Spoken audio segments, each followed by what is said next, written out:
Saphinde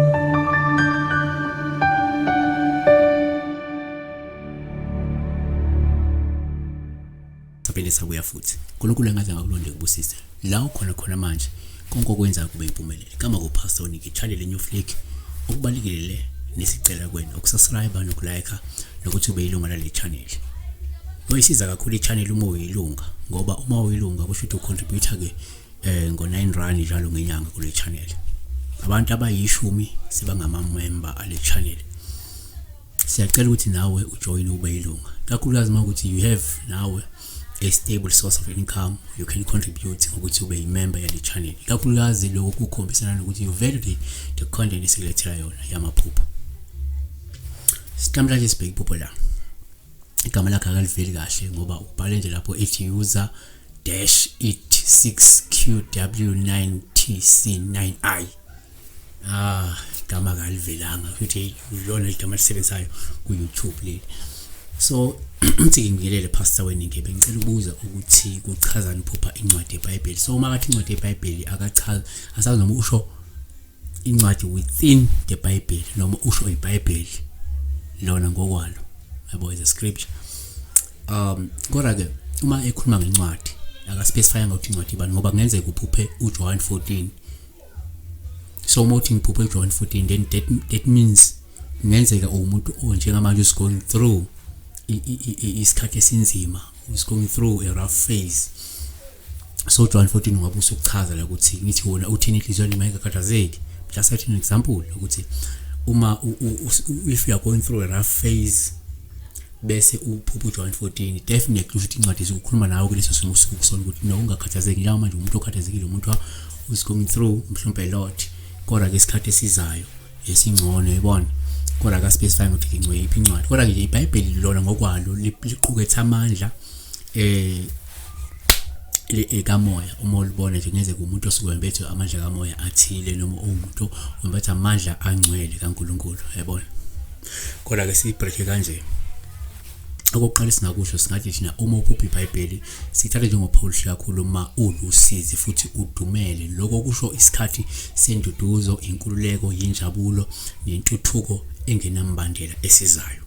2 uma uphupha futhi iBhayibheli uPaul kakhuluma livuliwe lusho ukuthi ungasalilahli ithemba ngoba sesifikile isikhathi seyinsuku ezingcono sokuthola impendulo oyilindele, intuthuko noma ukungenelela kaNkulunkulu empilweni yakho.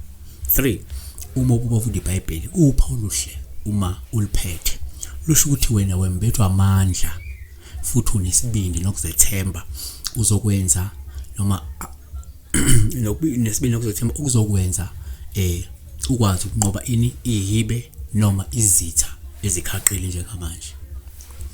4 uma uphupha iBhayibheli sikuthatha njengoPaul uhluma uliphethe ungomzalwane. Lokhu kungasho ukwembathwa amandla angcwele nokuthi uzosebenzisa sonke isikhathi sakho ukukhuleka ukuyincisha injabulo yalelizwe nokuphinde uzondle ngeqiniso kuphela. 5 uma uphupha iBhayibheli uPaul uhluma ugula lusho ukusinda nokuthi mhlawumbe usukuzolulama esifeni esikubambile njengamanje. 6 uma uphupha iBhayibheli uPaul uhluma ulifunda futhi lusho ukuthi ngenzeka uzothola into eyifa noma uzothola ulwazi oluningi nolubalekile futhi oluyinzuzo kuwe.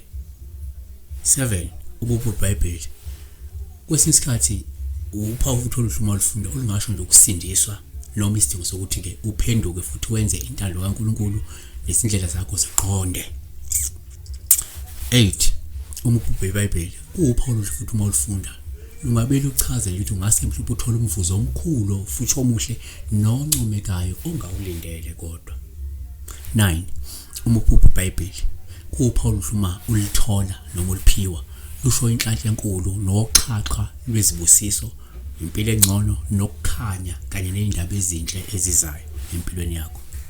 10 uma uphupha iBhayibheli kuhle futhi sithi thina uPaul ubi uma lifundwa uNkulunkulu sekubika ukuthi uma ungaphenduki lindela ke isikhathi sobunzima ivinyo leli ngenxa ke yeziphambeko zakho kungenzeka sone kakhulu uNkulunkulu sekunikeze nje intuba yokuthi uphenduke okungenjalo ziye ziyivivinyo lobunzima 11 uma iBhayibheli uPaul futhi uma livaliwe lingasho ukuthi mhlawumbe awusebenzisi ngokwanele noma ngemfanelo isikhathi usinikeziwe sengeziwe njengamanje sokufuna iqiniso nempilo emsulwa engenalo ucopho ngenzeka uyaliziba iqiniso ngenzeba uyaliziba iqiniso noma uyamziba uNkulunkulu awufuni ukuphila impilo yobungcwele nemsulwa njengamanje siyabonga kampasoli challenge ufake izobalile zokufanele bebese siwe